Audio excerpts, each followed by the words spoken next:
Telangana real estate చరిత్రలోనే సరికొత్త record ఎకరా 237 కోట్ల ఉంది. ప్రభుత్వం నిర్ణయించిన ధర 139 కోట్లు.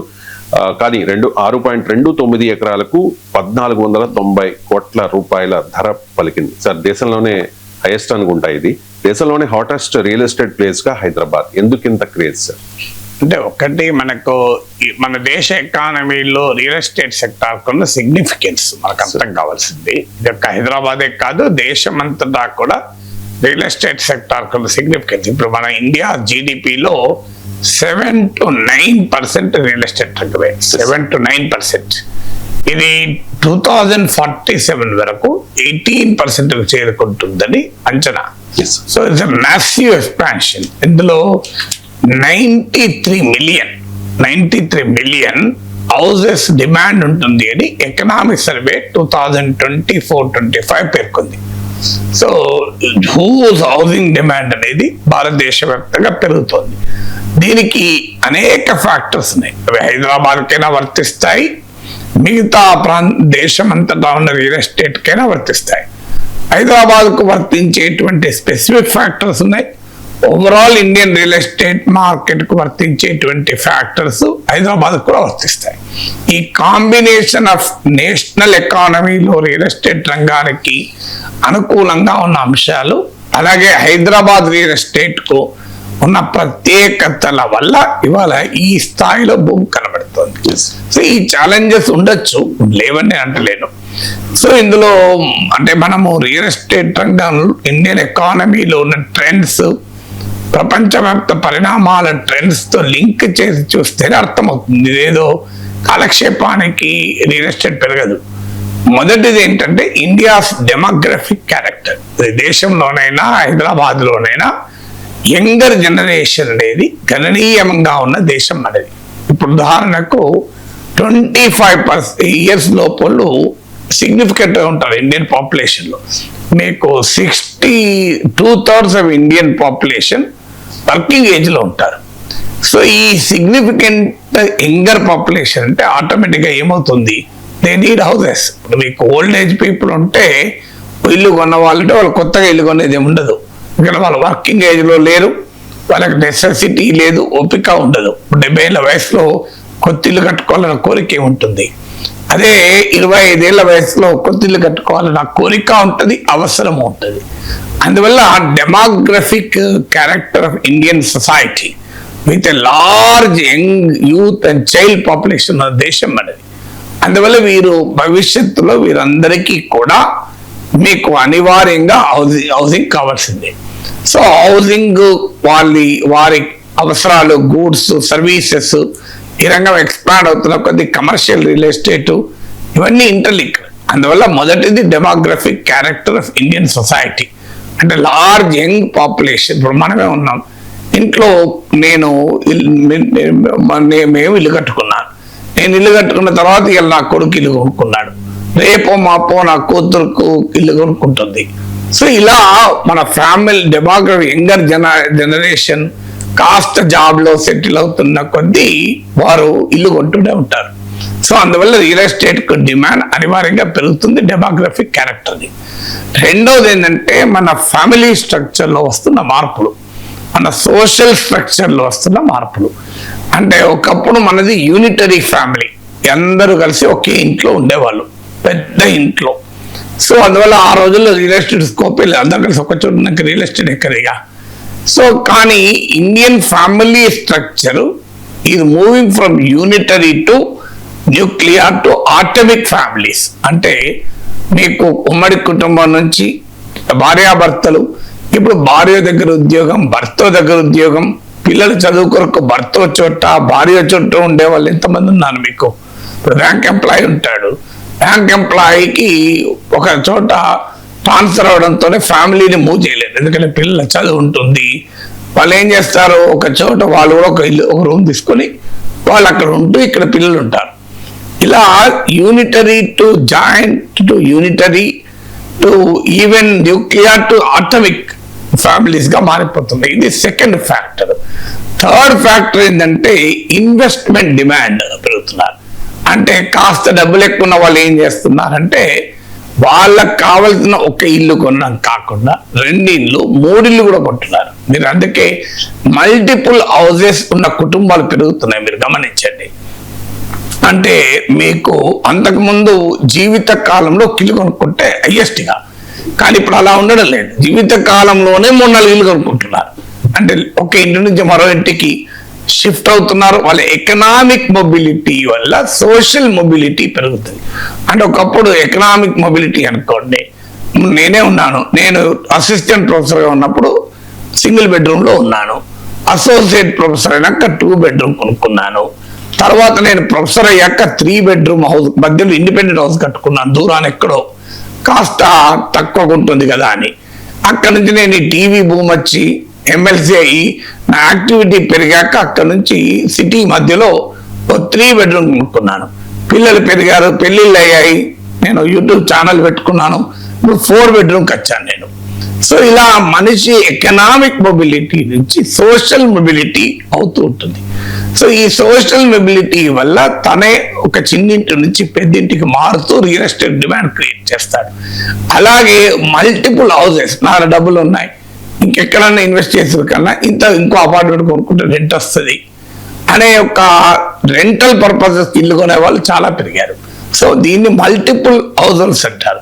4వది ఫైనాన్షియల్ ఇన్ఫ్రాస్ట్రక్చర్ పెరిగింది. ఒకప్పట్లాగా ఇల్లు లోన్ కావాలంటే కష్టం ఉండేది కాదు. ఇప్పుడు ఈజియెస్ట్ లోన్, ఒక్క హౌస్కి కాదు, 2 ఇళ్ళు 3 ఇళ్ళకి కూడా లోన్లు ఇస్తుంటారు. సో అందులో ఇన్కమ్ ట్యాక్స్ బెనిఫిట్, అంటే ఇప్పుడు మారుతుంది new income tax regime, but income tax benefit ఉంటుంది. సో అందువల్ల మీకు ఏమవుతుంది అంటే రియల్ ఎస్టేట్లో ఒక ఇల్లు, ఇప్పుడు ఒక ఎక్కడో ప్లాట్ కొంటాం, వాడు ఎవడో ఆక్రమిస్తాడనే టెన్షన్, రేట్ పెరుగుతుందో లేదో అనే టెన్షన్, స్టాక్ మార్కెట్లో పెడితే ఏమవుతుందో అనే టెన్షన్, దానికన్నా కూడా ఒక ఇల్లు కొనుక్కున్నాం అనుకుని పక్కింట్లో ఇల్లు కూడా కొనుక్కుంటారు. ఏముంది, ఆ ఇల్లు రెంట్ వస్తుంది, ఆ ల్యాండ్ వాల్యూ పెరుగుతుంది, ఎప్పుడు పెరుగుతూనే ఉంటుంది, భవిష్యత్ తరాలకు ఆస్తిగా మిగులుతుంది. ప్రశాంతంగా తాను ఒక ఇంట్లుంటూ ఇంకో ఇల్లు రెంట్కి ఇచ్చుకొని తాను ఉన్నతకాలం రెంటలు వేస్తూ తర్వాత తన పిల్లలకు ఆస్తిగా మిగులుతుంది. సో ఒక సురక్షితమైన తన కళ్ళ ముందున్న ఒక ఫిజికల్ అసెట్ ఇన్వెస్ట్మెంట్. మీకు స్టాక్ మార్కెట్ ఇన్వెస్ట్మెంట్ అలా కాదు. బంగారం ఇన్వెస్ట్మెంట్ కూడా ఎంత లిక్విడ్ ఉన్నా అది బ్యాంకులో ఎక్కడో లాకర్లో పెట్టుకోవాల్సిందే. కానీ ఇది ఏంటంటే నా కళ్ళ ముందు ఉంటుంది, ఇప్పుడు హాయిగా రెంట్కి ఇచ్చుకుంటాను, ఇప్పుడు అనుభవిస్తాను అని ఈ ధోరణి ఇండియన్ సైకికి కావాల్సిన ధోరణి. ఇదొక ఫ్యాక్టర్. అయితే ఫైనాన్షియల్ ఇన్ఫ్రాస్ట్రక్చర్ మరొక ఫ్యాక్టర్. సో 5వది ఏంటంటే ఎంప్లాయ్మెంట్ ప్యాటర్న్స్ మారిపోతున్నాయి. ఇది చాలా ఫాస్ట్ మొబిలిటీ. నిరుద్యోగం ఎంత ఉందో ఫాస్ట్ మొబిలిటీ కూడా అంతుంది. ఒకప్పుడు తండ్రి సంపాదించే, ఇప్పుడు నేను రిటైర్ అయ్యే టైంకు నాకు 2,80,000 శాలరీతో రిటైర్ అయ్యాను. నా కూతురు జాయిన్ అవడమే 2 లక్షల శాలరీతో జాయిన్ అయ్యింది. ఎంత తేడా చూడండి.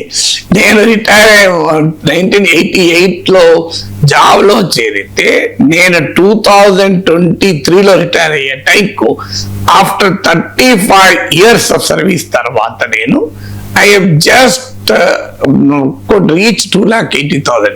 కానీ నా కూతురు 22-21 years లోనే జాబ్లో ఎంటర్ అయ్యి అది 2 లక్షలతో స్టార్ట్ అయింది. సో ఈ మ్యాసివ్ అందరికీ ఆపర్చునిటీ లేకపోవచ్చు. నిరుద్యోగం ఎంత ఉందో హై ఎకనామిక్ మొబిలిటీ ఉన్నటువంటి, హై ఇన్కమ్ మొబిలిటీ ఉన్నటువంటి ఒక లార్జ్ యంగర్ పాపులేషన్ క్రియేట్ అవుతుంది. మన జనాభా ఎక్కువ కనుక అది ఎంత చిన్నగా ఉన్నా సరిపోతుంది. చాలా మీరు చూడండి, ఐటీ రంగంలో మీరు కాస్త స్టార్ట్ అవ్వడు ఎంత అంటే ఇప్పుడు క్యాంపస్ బేస్డ్ ప్లేస్మెంట్లలో 2 లక్షలు వస్తుంది నెలకు. క్యాంపస్ ప్లేస్మెంట్ ఎంత, ఈ package 18 lakh 24 lakh చేరినాక 36 lakh 48 lakh ఇలా పెరిగిపోతూనే ఉన్నది మీకు. సో అందువల్ల ఈ ఫైనాన్షియల్ మొబిలిటీ, ఇన్కమ్ మొబిలిటీ కూడా ఉన్న జనాభా ఉండడం వల్ల మీకు రియల్ ఎస్టేట్ డిమాండ్ పెరుగుతున్నది. 6వది ది లివింగ్ చాయిసెస్ మారిపోతున్నాయి. గమనించిన విషయం కదా, ఇదివరకు మీరు ఒక అపార్ట్మెంట్ లో ఉండేవాళ్ళు, ఇప్పుడు విల్లాస్. మీకు ఈ కోవిడ్ తర్వాత వచ్చిన ఒక లివింగ్ స్పేస్ కాన్సెప్ట్ లో ఒక మ్యాసివ్ చేంజ్ ఏంటంటే విల్లాస్ కన్నా ముందు గేటెడ్ కమ్యూనిటీస్. ఇప్పుడు మీరు గమనించారు, ఒకప్పుడు ఇండివిజువల్ హౌస్ అపార్ట్మెంట్స్ ఉండేవి. ఒక చిన్న ప్లాట్ లో ఒక ఇటు 5 అటు 5 10 ఉండేవి స్టాండర్డ్ అపార్ట్మెంట్. ఇప్పుడు గేటెడ్ కమ్యూనిటీస్ మారిపోయాయి. మీరు గమనించండి, ఇప్పుడు చాలా మంది గేటెడ్ కమ్యూనిటీస్కి వెళ్తున్నారు. There is a clear shift from stand alone apartments to gated apartment community. అక్కడ ఎందుకంటే ఒక కోవిడ్ తర్వాత ప్రజల ఆలోచనలో మార్పు వచ్చింది. సో ఎంతకాలం బతుకుతామో తెలియదు, 10 మందితో కలిసి ఆనందంగా ఉండాలి అని.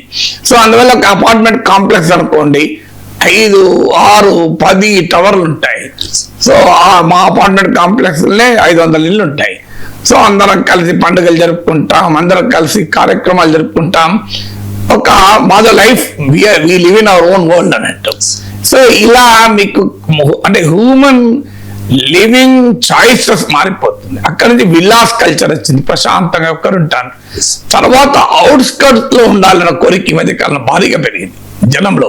ఎందుకంటే ఈ సిటీ మధ్యలో ట్రాఫిక్, రణగుణ ధ్వనులు, ఎక్కడ పోయినా అర్ధగంట వెయిట్ చేయాలి. ఈ వర్క్ ఫ్రమ్ హోమ్ కల్చర్ వచ్చాక ఎక్కడ ఉంటుంది అనే తోరణి మీరు చూడండి. శంకరపల్లికి దగ్గర హైదరాబాద్కు 50 కిలోమీటర్ల దూరానికి కూడా విల్లాస్ ఉన్నాయి కదా. అది ఉంటున్నారు మనుషులు, బ్రహ్మాండంగా ఉంటున్నారు. సో అందువల్ల మీకు ఈ డిస్పర్సల్ అవుతుంది, అంటే రెసిడెన్షియల్ డిస్పర్సల్ అనే ఫినామినా సొసైటీలో జరుగుతుంది. ఈ రెసిడెన్షియల్ డిస్పర్సల్ ఫినామినా వల్ల ఏమవుతుందంటే నీకు ప్రిఫరెన్స్. ఒకప్పుడు 20 ఏళ్ళ కింద ఎవరైనా శంకరపల్లిలో మోకిళ్ళలో విల్లా కట్టుకుందాం అనుకున్నారా? ఏమున్నా ఎంత కష్టమైనా ఆ చిక్కడపల్లి ఉండాలి. చిక్కడపల్లి ఇల్లు ఉంటాయి చూడండి మీరు, ఇల్లు మీద విద్యాలయంలో ఉండాలి, లేకుంటే కోకటపల్లి ఉండాలి. ఎక్కడో కానీ ఇక్కడే ఉండాలి తప్ప నేను శంకరపల్లి పోతా, మోకిల్లా పోతా, చేవెళ్ళ పోతా, అక్కడ విల్లా కట్టుకుంటా అనుకున్నారు ఎవరన్నా? సో అందువల్ల ఇదొక ఇంట్రెస్టింగ్ ఫినామినా, అంటే social geographical dispersal of social living, human living మారిపోతున్నది. ఎందుకంటే ప్రజలు దూరంగా ఉండాలి, ఈ పొల్యూషన్ కు దూరంగా, sound pollution, air pollution, movement pollution కు దూరంగా ఉండాలి. విశాలమైన ఇళ్లలో ఉండాలి, ఒక విల్లాలో, స్పేషియస్ విల్లాలో ఉండాలి. అంటే ఇంట్లో హోమ్ థియేటర్ ఉండాలి. ఒకప్పుడు ఇంట్లో ఒక బెడ్రూమ్, ఒక గది ఉంటే సరిపోయింది అనుకున్నారు. ఒక బెడ్రూమ్, ఒక కిచెన్ ఉంటే సరిపోయింది. తర్వాత అమ్మ నాన్నతో ఉండడానికి ఒక సెకండ్ బెడ్రూమ్. ఇప్పుడు అలా కాదు, హోమ్ థియేటర్లు, గెస్ట్ బెడ్రూమ్లు. సో ఇంట్లో చాలా కోరుకుంటున్నారు, మారిపోయింది ట్రెండ్. మీకు ఐలాండ్ కిచెన్లు, ఒకప్పుడు కిచెన్ అంటే వచ్చిన మూలలో గది ఉండేది, ఇప్పుడు హాల్లోనే కిచెన్, ఐలాండ్ కిచెన్స్ అని. సో ఇలా హ్యూమన్ లివింగ్ చాయిస్, నేను ఎలా జీవించాలి అనేటువంటి చాయిసెస్ కూడా మారిపోతున్నాయి. సో ఇవన్నీ కూడా ఇండియన్ రియల్ ఎస్టేట్ కున్న ఫ్యాక్టర్స్. అది హైదరాబాద్ కూడా ఇందులో ప్రతి ఒక్కటి వర్తిస్తాయి. ఇప్పుడు దేశంలో మీకు ఉన్న ఫ్యాక్టర్, ఇప్పుడు ఇన్వెస్ట్మెంట్, కోరిక, ఇవన్నీ ఇక్కడ హైదరాబాద్లో ఉంటాయి కదా. మరి హైదరాబాద్కు స్పెసిఫిక్ గా ఏమి వస్తున్నాయనేది మనం ఆలోచించాలి. హైదరాబాద్కు ఉండేటువంటి అడ్వాంటేజ్ ఏంటంటే ఇట్స్ వండర్ఫుల్ క్లైమేట్. ఇది అతి చలి ఉండదు, అతి వేడి ఉండదు. ఇప్పుడు కాస్త ఈ రియల్ ఎస్టేట్ యాక్టివిటీ పెరిగి కాంక్రీట్ అరణ్యాలుగా మారాయి, కానీ but comparatively Hyderabad is still relatively not so hot, not so cool. Of course Bengaluru ఇంకా కూల్, ఇంకా క్లైమేటిక్ గా ఉంటుంది, కానీ బెంగళూరుకు ఉండే ఛాలెంజెస్ బెంగళూరుకు ఉన్నాయి.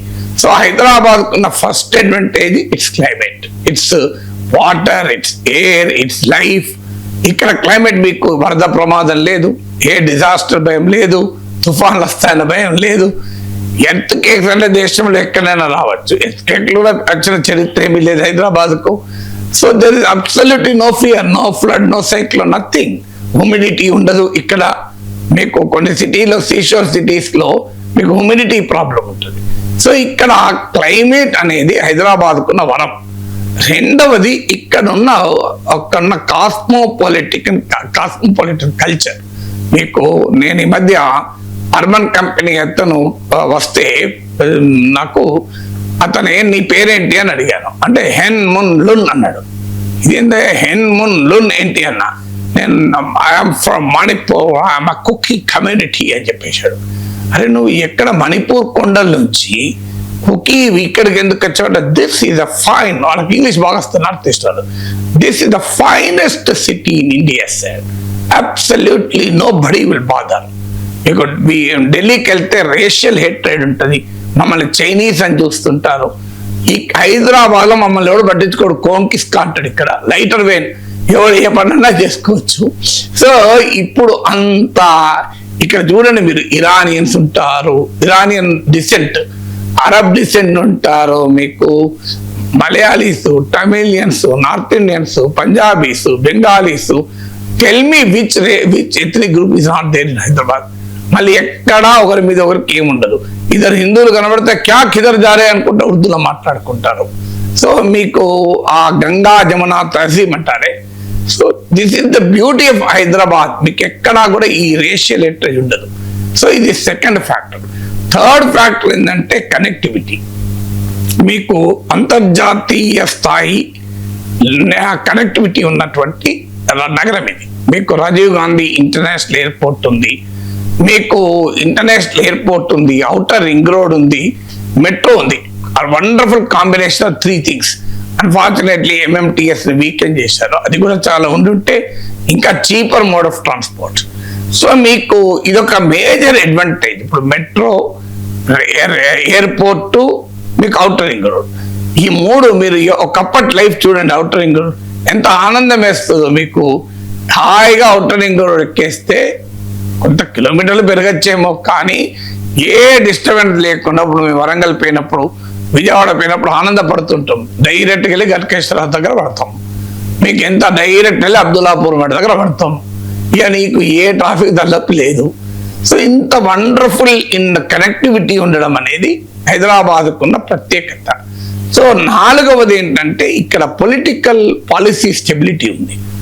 అంటే బిజినెసెస్ ఎప్పుడు కూడా పాలసీ స్టెబిలిటీ కోరుకుంటారు. అంటే నిరంతరం వచ్చే ప్రభుత్వం ఏదొస్తుందో అది మీ పని ఇంతే సంగతులు అని భూతం పిశాచాల భయం చూపెడుతూ ఉండరు మన దగ్గర. ఎవరైనా మీరు గమనించండి, పొలిటికల్ క్యాంపెయిన్లో బీఆర్ఎస్ వాళ్ళు ఎప్పుడైనా చెప్పారా కాంగ్రెస్ పాలన వస్తే సర్వనాశనం అయిపోతుంది, అసలు ఇక ఆ రాష్ట్రం ఉండదు, దేశం ఉండదు, నగరం ఉండదు అని చెప్పలేదు చూడండి మీరు. అలాగే రేవంత్ రెడ్డి ఏమైనా చెప్పాడా కేసీఆర్ మళ్ళా హైదరాబాద్ నాశనం అయిపోతుందని చెప్పిండా?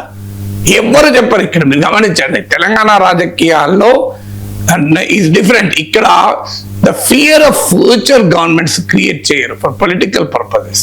హైదరాబాద్ లో ఈ ఫియర్ ఆఫ్ ఫ్యూచర్ గవర్నమెంట్స్ అంటే బిజినెసెస్ రావు, ఇన్వెస్టర్ రాడు. ఎందుకు రాడు అంటే investor always wants policy stability.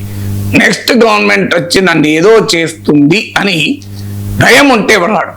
ఆ భయము రాజకీయంగా క్రియేట్ అవుతూ ఉంటుంది. అంటే నేనే ఉండాలి, నాకే అధికారం ఉండాలి కనుక నేను కాక ఇంకెవడన్నా వస్తే ఏమో జరిగిపోతుంది అని భయం క్రియేట్ చేస్తే ఎవరు ఇన్వెస్టర్ రాడు. భయం. ఇప్పుడు ఉదాహరణకు కాంగ్రెస్ ప్రభుత్వం కేసీఆర్ పోయి కాంగ్రెస్ వస్తే ఏమవుతుందో అంటే ఇన్వెస్టర్ ఎందుకు వస్తాడు? ఇప్పుడు కాంగ్రెస్ పోయి బీజేపీ వస్తే ఏమవుతుందో అంటే ఇన్వెస్టర్ వస్తాడా? రాడు. భయపడతాడు ఇన్వెస్టర్ ఎందుకు అని. సో అందువల్ల ఇక్కడ పాలిటిక్స్ లో అది లేదు, కాంపిటేటివ్ పాలిటిక్స్ లేదు ఇక్కడ. సో అదొక 5వది. ఇప్పుడు మీరు అందుకే గమనించండి, మీకు ప్రభుత్వాలు మారినా కూడా హైదరాబాద్ రియల్ ఎస్టేట్ కు ఏ ప్రాబ్లము రాలేదు. హైదరాబాద్ ఇన్ఫ్రాస్ట్రక్చర్ గ్రోత్ కు ఏ ప్రాబ్లము రాలేదు. ముఖ్యమంత్రులు మారిన చంద్రబాబు నాయుడు, రాజశేఖర్ రెడ్డి, కేసీఆర్, రేవంత్ రెడ్డి ఏం తెల వచ్చింది? మీకు అబ్సల్యూట్లీ సేమ్ థింగ్ కదా. హైదరాబాద్ రియల్ ఎస్టేట్ మార్కెట్ కాస్త అటు ఇటు చిన్న చిన్న ఇబ్బందుల్లో ఉండొచ్చు చేంజెస్, బట్ ఓవరాల్ గా nobody says the future is very very dangerous. ఆయన వాళ్ళు వస్తే ప్రమాదం ముంచుకొస్తుంది అనేది ఇక్కడ ఉండదు మన దగ్గర. సో అది బిజినెస్ కు ఇన్వెస్టర్ కు ఒక కాన్ఫిడెన్స్ ఇస్తుంది. నేను ఇక్కడ ఇన్వెస్ట్ చేస్తే ప్రభుత్వాలు మారినా నాకేమీ కాదు అని. సో అది business confidence and policy stability అనేది ఆ తెలంగాణకు హైదరాబాద్కు ఉన్నటువంటి. 5వది ఏంటంటే హైదరాబాద్కు ఉన్న ప్రత్యేకత huge IT, life sciences and corporate expansion. So information technology రంగము, లైఫ్ సైన్సెస్ రంగము, కార్పొరేట్ ఇన్ఫ్రాస్ట్రక్చర్ ఎక్కువ. మీకు ఏ నగరమైనా డెవలప్ కావాలంటే ప్రైవేట్ ఎకనామిక్ యాక్టివిటీ వల్లనే డెవలప్ అవుతుంది.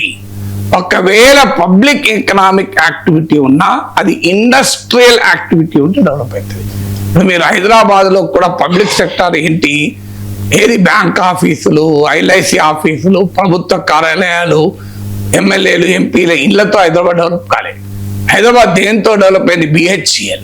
అదొక ఇండస్ట్రీ, ప్రపంచ ప్రఖ్యాత ఇండస్ట్రీ. మీకు జర్మన్ సిమెన్స్ తో పోటీ పడుతున్న ఇండస్ట్రీ అది. ECIL ఇవాళ మన ఈవీఎంలన్నీ తయారు చేసేది ECIL. దేశంలో ఎక్కడ ఎలక్షన్ జరిగినా ఈవీఎంలు ఈసీఐలో తయారైతాయి. హిందుస్థాన్ మీకు ఇలా అనేక రకాల కంపెనీలు హైదరాబాద్లో ఉన్నాయి. మీకు డిఫెన్స్ కంపెనీలు, అసలు ఎంటైర్ డిఫెన్స్ కారిడారే ఉంది. మీకు బిఎండబ్ల్యూ అవసరమైన ఇన్పుట్స్ ఇక్కడికి వెళ్ళిపోతాయి, చంద్రాయన్లో వాడే ఇన్పుట్స్ ఎక్కడ పోతాయి. ఈ మధ్య కాలంలో ప్రైవేట్ రంగ రాకెట్స్ కూడా హైదరాబాద్ నుంచి మొదలయ్యాయి. Startup activity, huge corporate global capacity centres, multinationals, Google, Amazon, Microsoft, Apple, name any multinational India Hyderabad ఉంటుంది. Name any national IT major, మీకు ఇన్ఫోసిస్, విప్రో అన్ని ఉంటాయి ఇక్కడ, టీసీఎస్. అందువల్ల ఈ కార్పొరేట్ ప్రైవేట్ ఇన్వెస్ట్మెంటే నగరాన్ని పెంచుతుంది. పబ్లిక్ ఇన్వెస్ట్మెంట్ ఎక్కడ ఉండాలంటే ఇన్ఫ్రాస్ట్రక్చర్లో ఉండాలి, లేదంటే ఇండస్ట్రియల్ యాక్టివిటీలో ఉండాలి, లేదంటే రీసెర్చ్ యాక్టివిటీలో ఉండాలి. మీకు హైదరాబాద్లో ఇండస్ట్రియల్ యాక్టివిటీ ఉంది, పబ్లిక్ సెక్టార్లో రీసెర్చ్ యాక్టివిటీ ఉంది. ప్రపంచ ప్రఖ్యాత రీసెర్చ్ ఇన్స్టిట్యూషన్స్ హైదరాబాద్లో ఉన్నాయి. Centre for cellular and molecular biology, Indian institute of chemical technology, central power research institute, food technology research institute, national institute of nutrition, national geophysical research institute, national agriculture research and management. ఇలా ఒక్కటి కాదు, హైదరాబాద్లో national remote sensing agency, హైదరాబాద్లో defence research and development organisation, ఇన్ని రకాల మీకు defence activity ఉంది. So ఇంత డిఫెన్స్ ఆ పిఎస్సిస్ ఉన్నాయి. సో ఇండస్ట్రియల్ యాక్టివిటీ ఉంది, రీసెర్చ్ యాక్టివిటీ ఉంది, లైఫ్ సైన్సెస్. మీకు ఇక్కడ కోవిడ్ వ్యాక్సిన్ భారత్ బయోటెక్ హైదరాబాద్లో తయారైంది. మీకు స్పేస్ సైన్స్ ఉంది, ఇక్కడికి ప్రైవేట్ రాకెట్లు ప్రయోగించబడుతున్నాయి. మీకు ఇంత పెద్ద ప్రైవేట్ సెక్టర్ హైదరాబాద్లో ఉంది. కేవలం గవర్నమెంట్ బిల్డింగ్లు కట్టుకొని, గవర్నమెంట్ ఆఫీసులు కట్టుకుంటే హైదరాబాద్ డెవలప్ కాలే. ఈ ప్రైవేట్ ఇన్వెస్ట్మెంట్ ఎప్పుడైతే పెరిగిందో అప్పుడు హైదరాబాద్ కావాల్సినటువంటి ఆ రకమైనటువంటి ఊపు వచ్చింది. ఆరవది ఏంటంటే ఇక్కడ పాలిటిక్స్ కొంత మనకు టీవీలో పేపర్లో కనబడ్డా గ్రౌండ్ లెవెల్లో పార్టీ సొసైటీగా తెలంగాణ లేదు. పార్టీ సొసైటీ అంటే ఇక ప్రభుత్వము, రాజ్యము, సమాజము, మీడియా, ఎవ్రీథింగ్ పార్టీల మధ్య చిలిపోయి ఉండడం. పార్టీ సొసైటీగా ఉన్న చోటికి ఇన్వెస్ట్మెంట్ పోదు. మీకు బెంగాల్ పోదు, చూడండి మీరు. కమ్యూనిస్టుల పాలన ఉన్నప్పుడు ఇన్వెస్ట్మెంట్ పెద్దగా రాలేదు, తృణమూల్ పాలనలో కూడా పెద్దగా ఇన్వెస్ట్మెంట్ రాలేదు.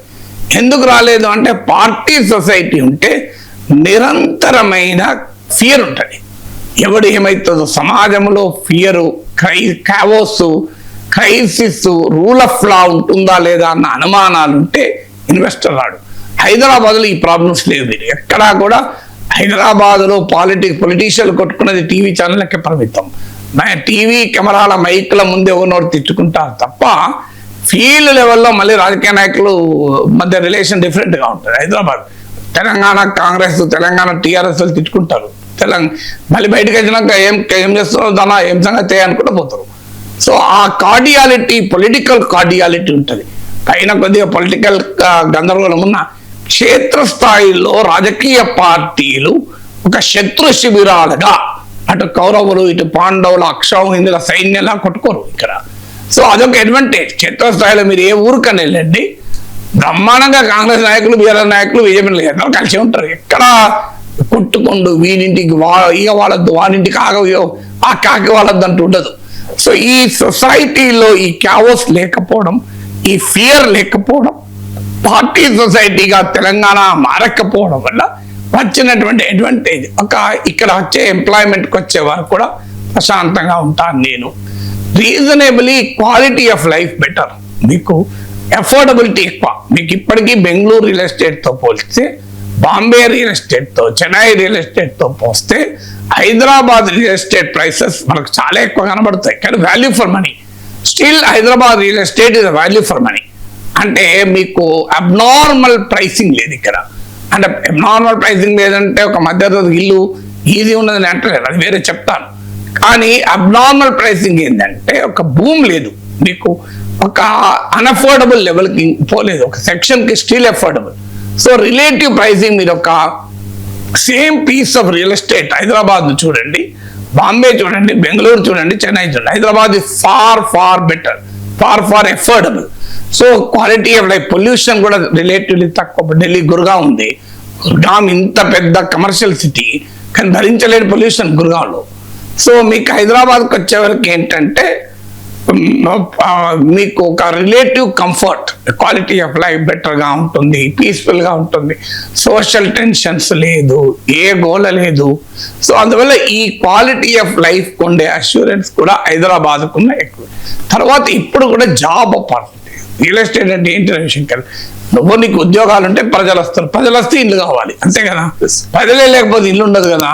మనం ఎంత హైప్ క్రియేట్ చేసినా ఒక సిటీ ఎక్స్పాన్షన్ హైప్తో ఉండదు, రియాలిటీతో ఉంటుంది. ఇక్కడ ఎంప్లాయ్మెంట్ పొటెన్షియల్ ఉంటే ఇల్లు కట్టుకోకపోతే గుడాలు వేసుకొని బతుకుతారు. ఫస్ట్ మనుషులకు ఉద్యోగాలు దొరకాలి. నీకు మనుషులకు ఇల్లు కడతావు, ఉద్యోగాలు ఉండవు అనుకోండి, ఇల్లు వచ్చి ఏం చేస్తుంది అక్కడ ఉండి. సో అందువల్ల ఇక్కడ జాబ్ ఆపర్చునిటీస్ కూడా హైదరాబాద్ ఉన్నటువంటి ఒక మేజర్ అడ్వాంటేజెస్ మీకు. అందుకే హైదరాబాద్ లో ఇడ్లీ అమ్ముకోనైనా నెలకు 20,000 30,000 సంపాదించవచ్చు, అవునా కదా. హైదరాబాద్ లో ఛాయ్ ఇంట్లో చేసుకొని ఛాయ్ అని రోడ్డు మీద ఒక పేపర్ కప్ పట్టుకొని తిరిగినా కూడా హైదరాబాద్ బతకచ్చు. నేను ఛాలెంజ్ చేస్తాను, మీకు హైదరాబాద్ బతకడం అంత ఈజీ ఇంకెక్కడ ఉండదు. ఏం లేదు, నువ్వు ఒక ఛాయ్ అమ్ముకో, ఏం లేదు, హైదరాబాద్ ఒక కెటిల్ ఛాయ్ నింపుకో, అటు తిరుక్కుంటూ ఇటు తిరుక్కుంటూ ఛాయ్ అంటే బస్ కొరకు వెయిట్ చేసినోడు, ఫ్రెండ్ కొరకు ఆగినోడు ఇంత ఛాయ్ తాగిపోతాడు. సో మీకు ఐటీ కారిడార్ రాత్రి 1 గంట ఓన్లీ ఇడ్లీ దోశలు ఎన్ని ఉంటాయి చూడండి. మీరు 3:30 స్టార్ట్ అయ్యేది కూడా ఉంటుంది టిఫిన్ సెంటర్ ఇక్కడ. సో అందువల్ల హైదరాబాదీ కల్చర్ కూడా నైట్ లైఫ్ ఎక్కువ ఇక్కడ. హైదరాబాద్కు నిజాం కాలం నుంచి కూడా ఒక స్ట్రాలింగ్ నైట్ లైఫ్ ఉంటుంది ఇక్కడ. ఇంకొక ముఖ్యమైన అంశం ఏంటంటే 9వది, హైదరాబాద్కు జాగ్రఫికల్ స్ప్రెడ్కు అవకాశం ఉంటుంది. ఇప్పుడు బెంగళూరుకు లేదు. బెంగళూరు ఇది చోకింగ్ ఎందుకు అవుతుంది, హైదరాబాద్ తెలంగాణ సెంటర్లో ఉంటుంది. ఇప్పుడు చూడండి, వెస్ట్ నార్త్ వెస్ట్ లో బాగా సిటీ పెరుగుతుంది. ఎక్కడ దాకా పెరగచ్చు, వెస్ట్ చేవెళ్ళ జడ్చెల్ల అటు పోతే కర్నూలు దాకా పెరగచ్చు, అవునా కదా. కర్నూలు దాకా విస్తరించిన ల్యాండ్ ఉన్నది. ఇటుపోండి మీకు ఉప్పల్ వైపు, అటు వరంగల్ కరీంనగర్ ఆదిలాబాద్ దాకా పోయిన ల్యాండ్ ఉన్నది మీకు. ఇటు మీకు ఎల్బీ నగర్ హయత్ నగర్ అటు వెళ్ళండి, ఎక్కడాక పోవచ్చు, అది కోదా దాకా పోవచ్చు. అంటే హైదరాబాద్ ఎంటైర్ తెలంగాణ అంతా విశ్వరూపాలు చూపిన హైదరాబాద్కు ఎక్కడ జాగ్రఫీ ప్రాబ్లం లేదు. Absolutely no geographical constraint, space లేదు మీరు ఎక్కడ కూడా. 10th ఏంటంటే this is the where north beat south. మీకు ఉత్తర దక్షిణ భారతదేశాల భౌతిక సాంస్కృతిక సామాజికమైన కనెక్టింగ్ ప్లేస్ ఇది. మీకు తమిళ చెన్నై వెళ్ళండి, హిందీ మాట్లాడేవాడు అన్కంఫర్టబుల్ ఉంటాడు. మీరు బాంబే వెళ్ళండి, తెలుగు మాట్లాడేవాడు తమిళ్ మాట్లాడే అన్కంఫర్టబుల్ ఉంటాడు. హైదరాబాద్కి వస్తే ఏం మాట్లాడినా అన్కంఫర్టబుల్ ఉండదు. ఎందుకంటే హైదరాబాద్ అనేది మేము ఎక్కడో విడిపడి ఉన్నాం అనుకోరు. హైదరాబాద్ ఉన్న ప్రతి ఒక్కడు నేను ఇక్కడే బ్రహ్మాండంగానే మా ఊర్లోనే ఉన్నా అనుకుంటాడు. తమిళియన్ వచ్చినా హైదరాబాద్ డిఫరెంట్ ఫీల్ కాడు, ఒక పంజాబీ వచ్చినా హైదరాబాద్ డిఫరెంట్ ఫీల్ కాడు. ఎందుకు ఇది హైదరాబాద్కు 400 years ఆఫ్ హిస్టరీ ఉంది. ఇవాళ వచ్చింది కాదు. ఇవాళ ఇక్కడ ఇరానీ ఛాయ్ ఎప్పుడు వచ్చింది, అది ఇరానియన్స్ ఎప్పుడు పట్టుకొచ్చారు. మీకు ఉస్మాన్ సిటీ బిల్డింగ్లు ఈజిప్షియన్ మిడిల్ ఈస్ట్ ఆర్కిటెక్చర్ అంతా వచ్చింది. ఇండో యూరోపియన్ ఆర్కిటెక్చర్, ఉమెన్స్ కాలేజ్కి వెళ్ళండి, it is Indo European architecture ఉంటుంది అక్కడ. సో మీకు ఇక్కడ మీకు ముత్యాల బస్రా, ఇరాక్ లోని బస్రా మీకు ఎప్పుడైతే అక్కడ ఆయిల్ పడ్డదో అప్పుడు ఒకప్పుడు అది పర్ల్స్ ట్రేడ్. ఆ తర్వాత హైదరాబాద్ తీర ప్రాంతం లేదు, కానీ ముత్యాలు దొరికేదే మీకు సముద్రంలో. తీర ప్రాంతం హైదరాబాద్కు లేదు, తెలంగాణకు సముద్రం లేదు, కానీ ముత్యాల వ్యాపారం ఎక్కడుందంటే హైదరాబాద్ ఉంది. గమనించండి, ఇది ఒక ఇంట్రెస్టింగ్ ప్లేస్. ముత్యాల వ్యాపారం హైదరాబాద్ లో ఉంది.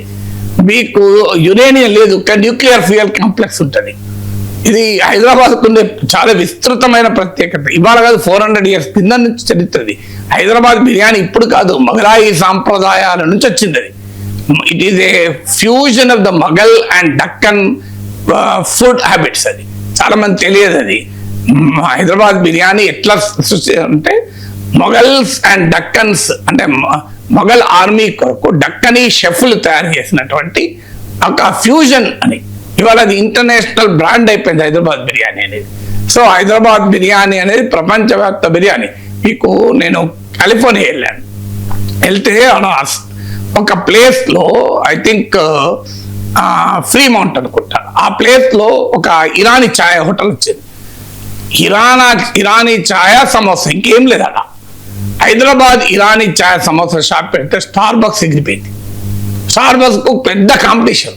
కెన్ ఇమాజిన్, మన లోకల్ పక్కా హైదరాబాదీ ఛాయ్ సమోసా ప్రపంచ ప్రఖ్యాత బ్రాండ్ అయిన స్టార్ బక్స్ నే వ్యాపారం దెబ్బతీసింది. That is the beauty of this Hyderabadi culture. So ఇలాంటి అనేక ఫ్యాక్టర్స్ వల్ల హైదరాబాద్ రియల్ ఎస్టేట్ ఎక్స్పాండ్ అవుతోంది. ఇవాళ ఏదో వట్టిగానే యాక్షన్ పెడితే డబ్బులు రావు. There is a historical, social, economic factors for that. NTR జయంతి వేడుకలు ఘనంగా జరిగాయి. కూటమి నేతలు ఎన్టీఆర్ సేవల్ని కొనియాడారు. యుగ పురుషుడు అంటూ ప్రశంసించారు. భారతరత్న ఇవ్వాలి అని కూడా డిమాండ్ చేశారు.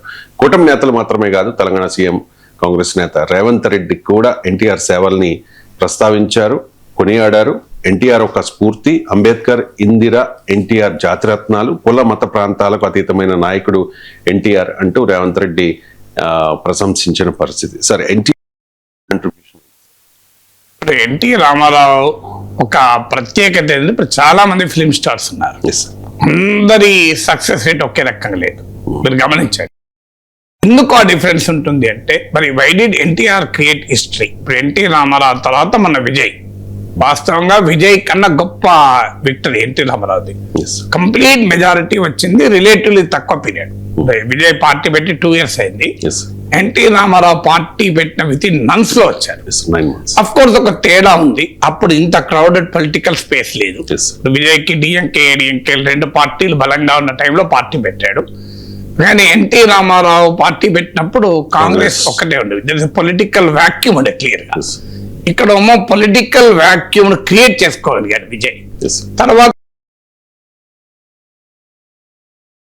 విజయ్ కున్న technology, younger generation, digital penetration, ఇవన్నీ కూడా అడ్వాంటేజ్. ఇది ఇన్స్టాగ్రామ్ ఏజ్ కనుక. అందువల్ల చరిత్రలో 2 పర్సన్స్ మనం ఎప్పుడు కంపేర్ చేయకూడదు. అందువల్ల దేర్ ఆర్ హిస్టారికల్ గా ఉన్న context, time and space factors వేరవుతాయి. ఎన్టీ రామారావు కాదు, అయినా కూడా ఇలాగే అవమానించారు అప్పుడు. ఆ రోజుల్లో ఏ రంగులు పూసుకుంటే, స్క్రీన్ పైన డాన్స్ లేస్తే, అక్కుచా అటు పింద తడిసి, ఎక్కువకమ్మ అటు పిల్ల తడిసి అంటే ఓట్లు వస్తాయా అని ఇట్లా అవమానించారు. కానీ ఎన్టీ రామారావు ఇట్లాంటివి కాదు, మీకు ఏమంటివి అంటూ ఒక గంభీరమైనటువంటి అద్భుతమైన నటన కూడా చేశాడు కదా. ఆయన పార్టీ పెట్టినప్పుడు చాలా అవమానకరంగా మాట్లాడారు చాలా మంది. నాకు ఇప్పటికి గుర్తు పార్టీ పెట్టినప్పుడు. కానీ అవన్నీ ఏవి పట్టించుకోలేదు తెలుగు సమాజం. ఎందుకు పట్టించుకోలేదంటే, ఒక నాయకుడు కాన్ఫిడెన్స్ ఇవ్వగలగాలి. సో ఎన్టీ రామారావు ఒక నాయకుడిగా కాన్ఫిడెన్స్ ఇవ్వగలిగాడు. ఒక నాయకుడిగా విశ్వాసాన్ని, yes here is a leader who can win and who can deliver అని. అంటే మా జీవితాలు మార్చగలుగుతాడు ఇతను అని తన మెసేజింగ్ ద్వారా కావచ్చు, తన పర్సనాలిటీ రీత్యా కావచ్చు, తన ప్రోగ్రామ్ రీత్యా కావచ్చు, తన విస్తృత క్యాంపెయినింగ్ రీత్యా కావచ్చు, రకరకాల ఫ్యాక్టర్స్ వల్ల NT Ramarao has created world history, ప్రపంచ చరిత్ర సృష్టించగలిగాడు ఎలక్టోరల్ ల్యాండ్స్కేప్ లో. సో ఆ కాన్ఫిడెన్స్ ఏదో ఇంతమంది చౌకబారుగా ఆయన మీద మాట్లాడినా ఆయన ఆ విజయాన్ని ఎందుకు సాధించగలరు? ప్రజలు ఆయన నమ్మారు. ఈయన అధికారంలోకి రాగలడు, మా జీవితాలు మార్చగలడు అని అనుకున్నారు. సో దానికి ఆయనకున్న కరిష్మా ఉపయోగపడచ్చు, ఆయనకున్న అనర్గళమైన వాగ్దాటి, తెలుగు భాష పైన అద్భుతమైన పాండిత్యము, ఆయనకున్న నెట్వర్క్. అప్పుడు ఈనాడు పత్రిక, ఇన్ఫర్మేషన్, ఆ రోజుల్లో గూగుల్ ఇవన్నీ లేవు. ఎక్కడికక్కడికి ఇన్ఫర్మేషన్ ఫీడింగ్. నేను just very young degree student అప్పుడు. కానీ అప్పటి నుంచి నాకు పాలిటిక్స్, జర్నలిజం మీద ఇంట్రెస్ట్తో నేను మంచిర్యాల, మా ఊరు, అప్పుడు మా అమ్మమ్మ ఊర్లో ఉన్నాను. నేను మంచిర్యాల నుంచి అతన్ని ఉట్నూరు దాకా ఫాలో అయ్యాను. జస్ట్ ఏదో ఎవరిదో ఒక మీడియా గ్రూప్లో అంతే నేను నాకు ఇంట్రెస్ట్ జర్నలిజం అని చెప్పి ఆ వెహికల్ ఎక్కి పోయాను. I have closely followed speeches. అంటే ఎక్కడ ఏది మాట్లాడాలో అది మాట్లాడాడు. రామారావుకు రాజకీయాలు ఇవన్నీ కహానీలండి. రామారావుకు పొలిటీషియన్ కు అన్ని తెలవాలని రూల్ ఏం లేదు. పొలిటీషియన్ పని ప్రొఫెసర్ పని కాదు కదా. బట్ పొలిటీషియన్ కు మంచి చెడుల మధ్య తేడా చూడగలిగే కెపాసిటీ, విషయాన్ని గ్రాస్ప్ చేసుకోగలిగే కెపాసిటీ, స్పాంటేనియస్ గా రియాక్ట్ కాగలిగే కెపాసిటీ ఉంటే సరిపోతుంది. Because politician is not versatile person కాదు కదా, అవసరం కూడా లేదు. నేను మంచిర్యాలలో మాకు ఆ రోజుల్లో సమ్మర్లో వచ్చాడు, భయంకరమైన వాటర్ క్రైసిస్ ఉండేది. మేమందరము మనం ఏంటంటే మా కజిన్స్ అంతా బిందెలు పట్టుకొని ఎక్కడ ఊర్లో ఒక బావి ఉంటే బతీలు అడుక్కొని ఒక్క బిందె నీళ్ళు కావాలని అడుక్కొని నీళ్ళు తెచ్చుకుంటాం. పక్కన గోదావరి నది, ఇప్పుడు మా ఊరి గోదావరి మీ దాకా వస్తుంది కిందికి, వేదములా ఘోషించే గోదావరి స్వర్గధామములా బాసిల్లే రాజమహేంద్రికి ఎక్కడి నుంచి వస్తుంది? మా నుంచి వస్తుంది. పైన బాసర నుంచి మొదలై మంచిర్యాల ఇలా కిందికి వెళ్ళి మీకు వరంగల్ నుంచి అలా ఖమ్మం, భద్రాచలం అలా గోదావరి జిల్లాలోకి ప్రవేశిస్తాయి కదా. గోదావరి నది ఒడ్డున ఉండే వాళ్ళ నీళ్ళు ఉండేది కాదు, మాకు మంచిగా తాగడానికి నీళ్ళు ఉండేవి కాదు, నరకం వేయించేవాళ్ళం. అప్పుడు రామారావు ఫస్ట్ స్పీచ్ నిన్నది, గోదావరి నది ఒడ్డున ఉన్న ఈ మంచిర్యాల పట్టణములో మంచినీళ్ళకు కిటకిట ఉంటే ఈ కాంగ్రెస్ నాయకులకు సిగ్గులేదా అన్నాడు. అది మా అమ్మమ్మ పెద్దత్తమ్మ మేమంతా వెళ్ళాం. మా తాత కాంగ్రెస్ ఎంపీ ఆఫీస్లో మీకు క్లర్క్ గా పనిచేసేవాడు. మా తాత family the traditional Congress vote family, ఎందుకంటే ఆ ఎంపీ దగ్గర పనిచేశాడు కనుక లాయల్టీ. మా తాత చెప్పాడు మా అమ్మమ్మకు మా అత్తకు, ఇంటి పట్ల కాంగ్రెస్కి వేయాలి, మనం తిన్న ఇంటి వాసాలు లెక్క పెట్టకూడదు, మనం ఆ కాంగ్రెస్ ఎంపీ దగ్గరే బతుకుతున్నాం, మనం ఇలా మనం ఇంత అన్నం తింటున్నామంటే ఆ పుణ్యాత్ముని వల్ల అని ఇన్ని చెప్పి మా తాతడు వెనకనే అడిగిన మా అమ్మమ్మను అత్తడు, ఎవరికేస్తావు అంటే పుక్కడి తిని పెట్టినారా, మీ తాతకు పని లేదు, మీ తాత బొల్ల కష్టపడ్డాడు, పొద్దున దాకా తెల్లని దాకా జీతం ఇచ్చిండు, అదే పుక్కడి తిండి పెట్టినట్టు దీనికేం పని లేదు, మేము అన్నకేస్తామన్నారు. కానీ నువ్వు తాత చెప్పకరా అన్నారు. సో అలా ఒక క్రియేటెడ్ దట్. తర్వాత మెల్లగా బెల్లంపల్లి వచ్చాడు, అక్కడ coal mine industry, coal mine area, కార్మిక వర్గము, ఏఐటియుసి నాయకత్వం, సిపిఐ ఒక బలమైన కేంద్రం అది కమ్యూనిస్ట్ పార్టీ ఆఫ్ ఇండియాకు. వాళ్ళ పార్టీ ఎమ్మెల్యే కూడా గెలిచేవారు, గుండా మల్లేశ్వరి. సో అప్పుడు అక్కడికి వచ్చి మొత్తం అక్కడంతా కమ్యూనిస్ట్ థింకింగ్ ఉంటుంది, మొత్తం ఐడియా అంతా. కానీ వెంటనే ఈ పెట్టుబడిదారుల దోపిడీ ఇలాగే ఉన్నంత కాలం శ్రమిక జీవన సౌందర్యానికి సమానమైనది లేనే లేదు. శ్రామిక వర్గ శ్రేయోరాజ్యం సామ్యవాదం సాధించడమే నా లక్ష్యం అన్నాడు. ఇక ఊగిపోయారు. అప్పటి వరకు నేను అడిగాను జనాన్ని, సార్ ఏం మాట్లాడిండా అన్న, కామ్రేడ్ చంద్రరాజేశ్వరరావు కన్నా కామ్రేడ్ గా మాట్లాడిండు అన్నాడు పబ్లిక్. సో అట్లా మాట్లాడాడు. అటు నుంచి ఉట్నూరు వైపు వెళ్ళాడు, ట్రైబల్ బెల్ట్ అది, ఇంద్రవెల్లి మీకు పెద్ద ఎన్కౌంటర్ పోలీస్ కాల్పుల్లో చనిపోయిన ఏరియా, కంప్లీట్ గా నక్సలైట్ల ఏరియా అదంతా. ఆ రోజుల్లో అయితే బలమైన నక్సల్ ఉద్యమం. అక్కడికి వెళ్ళి నక్సలైట్లే దేశభక్తులు, నక్సలైట్లే నా వెంట వస్తే దేశ చరిత్రనే మార్చేస్తా అన్నాడు. నాకు I was shocked and very much impress. Yes, here is a man who can give confidence to the people అని ఇంటికి వచ్చి అన్నాను. చూడండి మీరు రామారావు ముఖ్యమంత్రి అవుతారు. దాన్ని నవ్వారు. ఈ పిచ్చిపెట్టిదారు రామారావు ముఖ్యమంత్రి ఏదో జనం ఇట్లనే వస్తారు, సినిమాలకు వస్తలేదు, దీన్ని కూడా వస్తారు, ఓట్లేస్తారా అన్నారు. బట్ ఓట్లు కాదు, పొలిటికల్ నరేటివ్ను, తన సినిమాటిక్ స్కిల్ను పొలిటికల్ నరేటివ్ మిక్స్ చేశాడు. రామారావు ఏదో గట్టిగానే గెలిచాడు అనుకున్న మంది, ఏదో కెరిష్మాతో గెలిచాడు. రామారావు కృష్ణుడు రాముడు కటౌట్ పెట్టుకుంటూ గెలిచాడు, గెలవడండి అట్లా. సో ఈ has combined cinematic skill, unparalleled cinematic skill కదా. ఇప్పటికీ మనం ఫోన్లో కిలోమీట అది ఎంత ఊగిపోతాం. ఏమంటివి పితామోడైన ఈ గంగాపుత్రుంది ఏ కులము, నా చేతి పెంచుతావేవి అంటే ఇట్లా ఊగిపోతాం అనకరా. ఎంత అద్భుతంగా ఉంటుంది అది. అసలు ఏమి డైలాగ్ అసలు నేను ఇప్పటికీ దానవీరశూర కన్నా ఒక 20-30 సార్లు చూడొచ్చు. ఈవెన్ టుడే రామారావు సినిమాలు, పౌరాణిక సినిమాల్లో మీకు ఎన్టీ రామారావు తర్వాత కూడా ఇప్పటికీ వరాలి, నభూతో నభవిష్యత్తే కదా.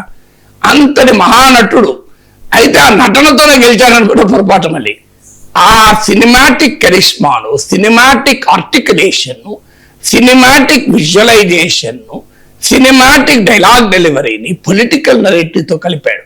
మంచిర్యాలలో మంచినీళ్ళ గురించి మాట్లాడాడు, కార్మిక వర్గ దోపిడీ గురించి బెల్లంపల్లిలో మాట్లాడాడు, నక్సలిజం ఎందుకు వచ్చిందో ఉత్తూరులో చెప్పాడు. ఇదయ్యా రాజకీయం అంటే. సో ఆ రెండు కలవడం వల్ల, అంటే content and message, content message రెండు కలవడం వల్ల సక్సెస్ అయ్యాడు. ఏకుండా కేవలం ఏదో సినిమాల వల్ల కరిష్మా వల్ల, చాలా మంది ఉండదు కరిష్మా, ఇంతకన్నా రజనీకాంత్ కరిష్మా లేదా? ఇలా ఎన్టీ రామారావు ఎట్లా ఫినామిన తెలుగునట, తమిళనాడు రజనీకాంత్ సెన్సేషన్, అవునా కదా?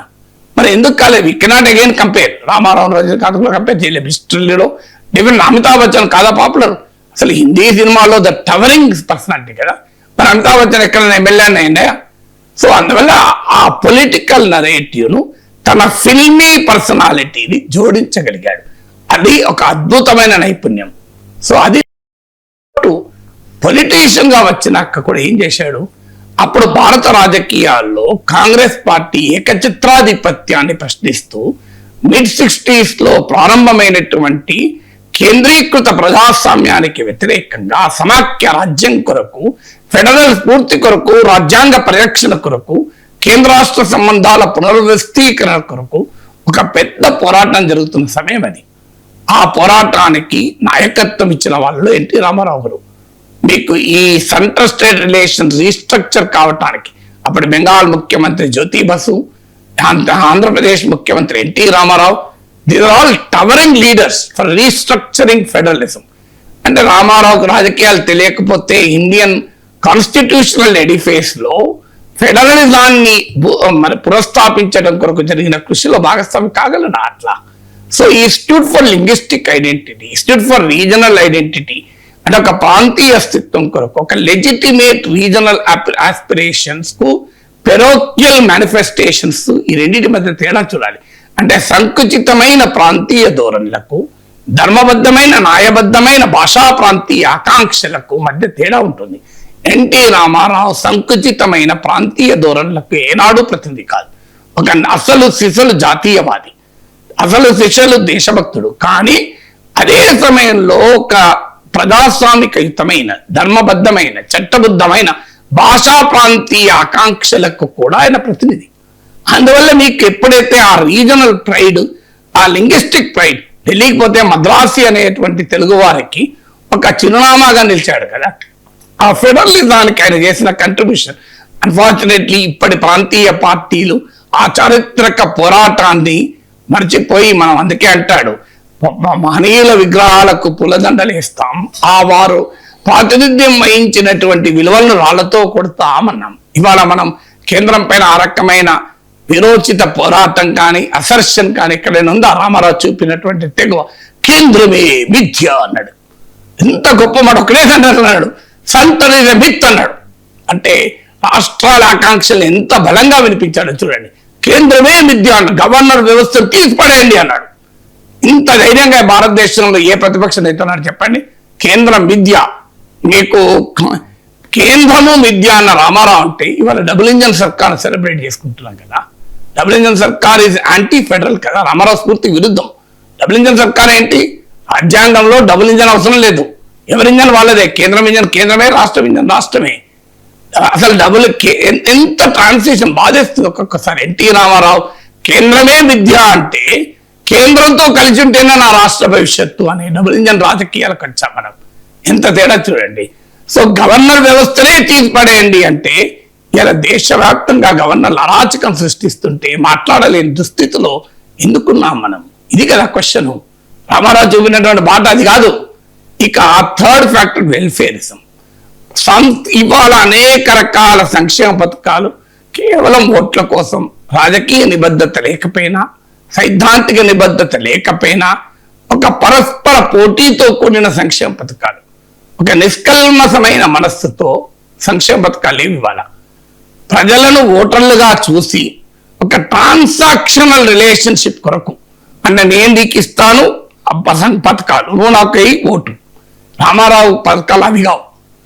₹2 కిలో బియ్యం పెట్టినప్పుడు it was a very big, చాలా మంది తెలియదు. కేఆర్ వేణుగోపాల్ అని భారతదేశ ప్రధానమంత్రి కార్యాలయంలో ఒక గొప్ప officer, one of the finest cleanest officers of in Telugu సమాజం. సో ఆ కేఆర్ వేణుగోపాల్ అప్పుడు చీఫ్ రేషనింగ్ ఆఫీసర్గా ఉండే రామారావు పెట్టినప్పుడు, అంటే ఒక సంక్షేమ పథకం పెట్టడమే కాదు, దాని బాధ్యత ఒక నిబద్ధత కలిగిన అత్యంత నీతివంతుడైన ఐఏఎస్ అధికారికి అప్పచెప్పాడు. చూడండి రామారావు కమిట్మెంట్. ఎస్, ఒక మ్యాన్ హూ హాస్ కంప్లీట్, ఇప్పటికీ కూడా పేద ప్రజలంటే ప్రేమ, సమాజం అంటే గౌరవం ఉన్నటువంటి ఆఫీసర్ అయినా ఈవెన్ నౌ సమాజం గురించి ఆలోచించేటువంటి కేఆర్ వేణుగోపాల్కి ఇచ్చాడు. సో ఆయన చీఫ్ రేషనింగ్ ఆఫీసర్ గా ఉండి ఆయన ఒక రీసెర్చ్ చేశాడు. Role of public distribution system in combating poverty అని, పేదరిక నిర్మూలనలో ప్రజా పంపిణీ వ్యవస్థ పాత్ర ఏంటని, డెలివరెన్స్ ఫ్రమ్ హంగర్ అని చెప్పి ఒక పుస్తకం వచ్చింది సేజ్ పబ్లికేషన్స్. రామారావు కాలంలో ₹2 కిలో బియ్యం పథకం అమలు పైన చాలా మంది తెలియదు, అది ఎవరో కూడా చదివి ఉండరు. రెడ్ దట్ కనుక, deliverance from hunger by Sage public, గూగుల్లో కొడతా వస్తుంది Sage publications. I still remember. మీరు సబ్జెక్ట్ కరెక్షన్ అనుకుంటాను కానీ but no need for correction, ఎందుకంటే అది రాసి అన్నేళ్ళైనా నాకు ఇప్పటికి still fresh in my minds. So మీరు గూగుల్లో కొట్టండి వస్తుంది deliverance from hunger Sage publications అని. సో అందువల్ల అట్లా ఒక శాస్త్రీయమైన బద్ధత, దానివల్ల మీకు ఇది పెరిగాయి, మీకు పౌష్టికార లెవెల్స్ పెరిగాయి. అంటే రోటీ కపడా మకాన్ అంటే అబ్సల్యూట్ పావర్టీని తొలగించాలి అనేటువంటి ఒక ప్రయత్నం చేశారు. సో అదొక మేజర్ రిఫార్మ్, వెల్ఫేరిజం ఒక ప్రజల ఆత్మగౌరవానికి సంబంధించిన అంశంగా, ప్రజలకు మేము పరాన్న జీవులుగా మార్చే సంక్షేమ పథకాలు కాకుండా ప్రజల మౌలిక అవసరాలు తీర్చే సంక్షేమ పథకాలకు మూలం వేశారు. 4వది, భారతదేశంలో ప్రతిపక్ష రాజకీయాలకు, ఆనాటి కాంగ్రెస్ ప్రభుత్వానికి వ్యతిరేకంగా దేశవ్యాపిత ప్రతిపక్షాలకు నాయకత్వం ఇచ్చాడు. ఎక్కడ ఊగించలాట్లేదు. మీరు రామారావు జీవితంలో చూడండి, ఆయన రాజకీయ జీవితం మొదలుపెట్టినప్పుడు ఏ విపక్ష రాజకీయాన్ని అయితే చేశాడో, తన తుది శ్వాస వరకు రాజీ లేని విపక్ష రాజకీయం చేశాడు. ఊగిసలాట ఊసర వెళ్ళే రాజకీయాలు ఎప్పుడూ చేయలేదు. అవసరం వచ్చినప్పుడు జుట్టు, అవసరం లేనప్పుడు కాళ్ళు పట్టుకోలేదు. రామారావు నైజమే కాదు. సో ఈ stood as the most towering political personality. So అంత మీకు ఆ రోజుల్లో నేషనల్ ఫ్రంట్ చైర్మన్ గా, అసలు భారతదేశ ప్రధానమంత్రి అయ్యే అవకాశం దేవగౌడ ప్లేస్ లో కదా, అలాంటి నాయకుడు రామారావు. సో అందువల్ల ఒక నిరంతరమైన విపక్ష రాజకీయానికి ఒక నిలువెత్తు నిదర్శనంగా నిలిచాడు. అవసరం కొరకు కలిసి, అవసరం పోగానే విడిపోయి దాని రాజకీయ ప్రజ్ఞగా చూపలే ఎప్పుడు రామారావు. ఈ stood for his political values, ఈ stood for his political commitment. తర్వాత మీకు 6వది, రామారావు ఒక పాలనా వ్యవస్థలో తీసుకొచ్చిన అతిపెద్ద సంస్కరణ, తెలంగాణ సమాజంలో భూస్వామ్య సంఖ్యలను తెంచిన పటేల్ పట్వారీ వ్యవస్థను కలంపోటుతో కొట్టిపడేశాడు. విమర్శలు చేసేవాళ్ళు విమర్శలు చేయొచ్చు, ప్రతి వ్యక్తి పైన విమర్శలు చేసే స్కోప్ ఉంటుంది, ఏ వ్యక్తి విమర్శలకు అతీతం కాదు. కానీ బట్ మనం ఎప్పుడు కూడా there are times when an eagle can fly below the hen, but hen will never fly above the eagle అని ఒక తత్వవేత్త అంటాడు. ప్రతి సమయంలో గద్ద కూడా కోడి కన్నా కిందికి వెళ్ళిపోవచ్చు, కానీ కోడెప్పుడు గద్దె కన్నా పైకి వెళ్ళిపోదు. రామారావు కంట్రిబ్యూషన్ లో ఉన్న ఈ యునిక్ ఫీచర్స్, ఈ సందర్భం కదా, సో మీకు ఈ యునిక్ ఫీచర్స్ అనేది it actually reflects the political personality, A man who stood for federalism. ఇంకొక మీకు 7వ చెప్తాను, highly religious but at least unquestionable secularism. ఎంత గొప్పదనో చూడండి. అంటే ఎక్కడ అపార్చునిజం లేడు. తన మత విశ్వాసాలు చాలా సందర్భాల్లో విమర్శలకు గురైన తన తన తన పూర్తి నిబద్ధత కలిగిన మత విశ్వాసాలు కలిగిన వ్యక్తి రామారావు, అందరికీ తెలుసు కదా అది. కానీ అదే సమయంలో తన మత విశ్వాసాలని లౌకిక దృక్పథంతో మేళవించాడు. It's completely secular. So religious ఉంటూ సెక్యులర్ ఉండొచ్చు అనేది ఈ మధ్య కాలంలో అర్థమవుతలేదు. ఉంటే కమ్యూనల్ ఉంటాం, లేకపోతే సెక్యులర్ ఉంటాం. That's not true. You can be religious but still be secular. అందువల్ల ఆ రిలీజియస్ ప్లస్ సెక్యులర్ వాల్యూస్ కూడా రామారావు ఒక ప్రతీక. సో అందువల్ల ఇలా అనేక ఫ్యాక్టర్స్ రామారావు పొలిటికల్ పర్సనాలిటీని మనకు డిఫైన్ చేస్తుంది.